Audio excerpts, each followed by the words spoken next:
What's up guys, Houndish here, and today we're jumping in with some Destiny 2 news. Of course it's TWID Day, so we get Bungie's weekly update, and they give us info, insights, and updates about various things in the game, but one of the main features of the TWID this week is the mid-season patch for Season of the Witch. So Bungie give us the heads up, the previously teased mid-season weapon and armor update will be rolling out in tomorrow's TWID, and we look forward to hearing what you all think. So that's going to be the main focus of the update today. As always, give us your thoughts on the upcoming changes down in the comments section, and if you want to be kept up to date with more Destiny content, be sure to get subscribed to the channel. But now let's jump in and break it down.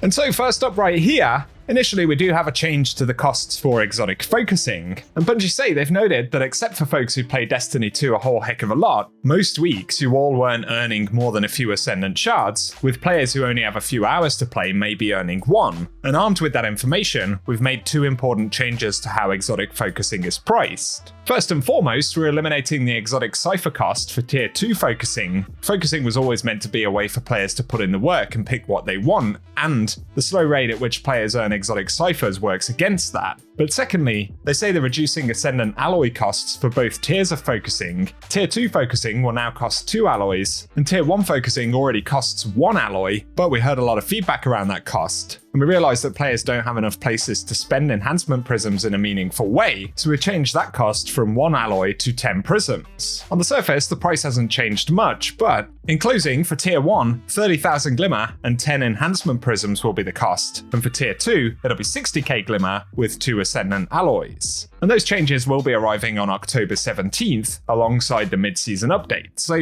that's a positive. Let us know what you think about it down below. And here, we get into armor and weapon tuning. So firstly, Bungie have spoken about Antaeus wards and Yunga Hamkara's spine already. And for Antaeus wards, they say Reflective Vents now requires full class ability to deploy, and following the activation of Reflective Vents, your class ability energy is drained proportionally to the amount of damage reflected.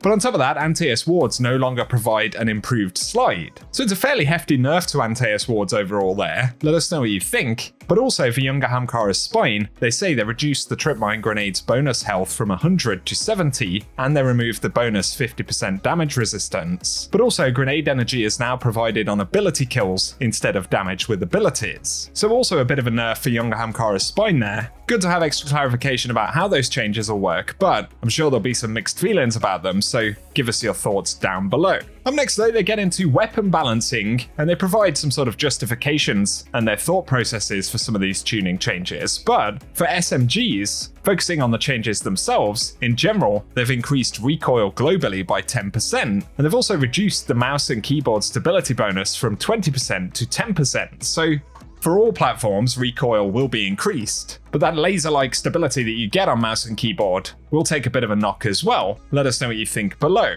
And then they get into auto rifle changes, and these affect a bunch of different auto archetypes. So for rapid fire auto rifles, they've reduced the ADS damage fall-off scalar from 1.7 times to 1.6 times, and the focus is to improve adaptive auto rifles where possible, where they've reduced the ADS damage fall-off scalar from 1.7 to 1.6 times once again, but increased the base damage from 14.25 to 15, but they've also decreased the critical hit multiplier from 1.6 to 1.55, so critical damage goes from 22.8 to 23.3. Some minor changes there, but of course they can be quite influential in PvP specifically. Then for precision auto rifles, they reduced the ADS damage fall-off scalar by the same amount as the other archetypes. And for Amit AR4 specifically, they say they'll be experimenting with a new freedom that separating zoom from damage fall-off has given us by moving Amit AR's zoom value from 17 to 15, and in the live game, Amit is currently the undisputed king of all auto rifles for multiple reasons, with that zoom being one of the main reasons, and so that goes from 17 to 50.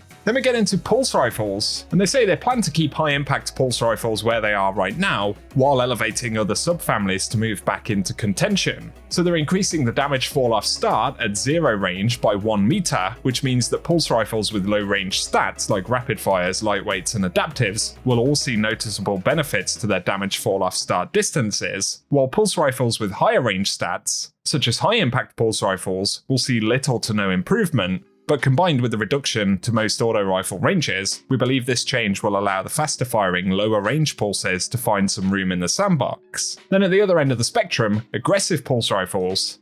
have been overshadowed by high impacts for almost all of their existence, due to needing to land more shots at critical hit ratio. And they say they're wary of buffing damage and entering into another high-impact pulse rifle situation, but they believe there is some room to improve their comparative range due to their distinctly lower ease of use. So they're moving the ADS damage fall-off scaler from 1.7 to 1.8 times, which will elevate them over high-impact pulse rifles in terms of damage fall-off distance, and they hope that this will give players a reason to take the trade-off in terms of lethality and forgiveness. So some adjustments to pulse rifles there as well. Let us know what you think. Then they get into fusion rifles and they say they've reduced the minimum damage that fusion rifles can deal after damage fall off from 50% to 45%, and this will reduce the number of fusion rifles which can operate well outside of intended ranges according to Bungie, and that's something they've been sort of slowly targeting for a while now. Then on to sniper rifles. In general, they've decreased the airborne accuracy penalty by 20%, and snipers are now as accurate at base as they were pre-AE with an Icarus mod. Then with aggressive snipers specifically, they've decreased the body shot damage from 157.5 to 135, but they have increased the critical hit multiplier from 3 times to 3.5 times, so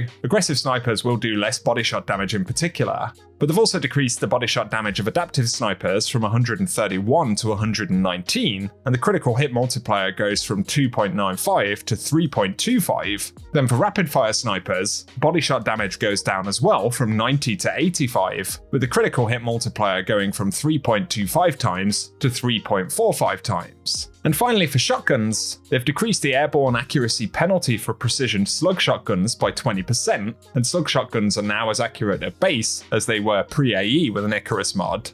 But they've also decreased the airborne pellet spread penalty for pellet shotguns by 20%. So when leaping around in the air, obviously, pellet shotguns are going to feel a bit more consistent now. And so lots of sort of small bits of tune in there for weapons, primarily focused on PvP I suppose, but for perks, there will be a couple of adjustments, and for Perfect Float, they say it has strong benefits, but the duration is too short for something that just improves stats and requires extended combat. So the base duration is now increased from 6 to 10 seconds, and they've also increased the extended duration from 7 to 12 seconds. So it will basically be active for longer. Then for Kickstart, they point out it's one of the most popular damage perks on fusion rifles, and because of the low difficulty activation cost, they're reducing the damage bonus from 20% to 15%. So not a major nerf there, but a minor adjustment. And those are the core changes that they round out for weapons and perks. Let us know what you think below and any that may stand out to you, but for Checkmate, they say there will be some minor tuning coming for Control, including increasing the score to win from 100 to 125, and decreasing the frequency of heavy ammo spawns from 90 to 180 seconds. Quite a big change there on heavy ammo spawn rates. And they tease as well that in Season 23, there'll be even more tuning changes, and they're increasing the base PvE damage for glaive projectiles and snipers. And on top of that, they'll get the glaive rework into our hands in that update as well. Then they've increased the damage against minor combatants for pulse rifles and autos, but also they're greatly increasing damage against champions for Revision 0 and Vex Mythoclast. So trying to give players more reasons to use those weapons in future, especially following the changes to Vex Mythoclast that we've seen recently. But of course that is a separate update coming next season, as opposed to the mid-season update, which Bungie have said will drop on the 17th of October. So once again, give us any thoughts you have on those changes down below.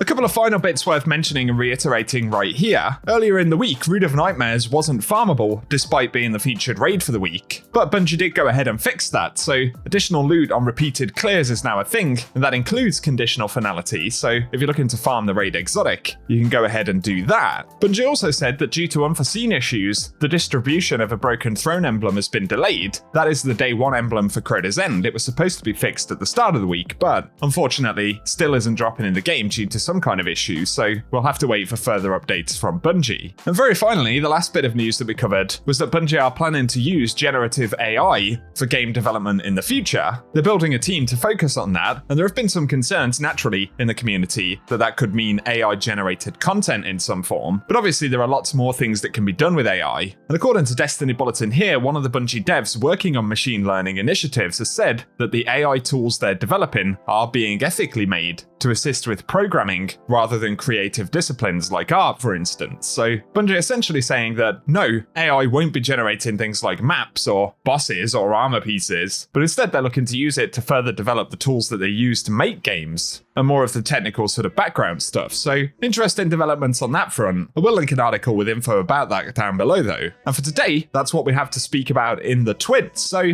as always, give us your thoughts on the update coming out mid-season. If you've enjoyed the video today though, be sure to get subscribed and I'll keep you posted with more Destiny content. And otherwise, as always, I appreciate you tuning in, and whatever you get up to, I hope you guys have an awesome day.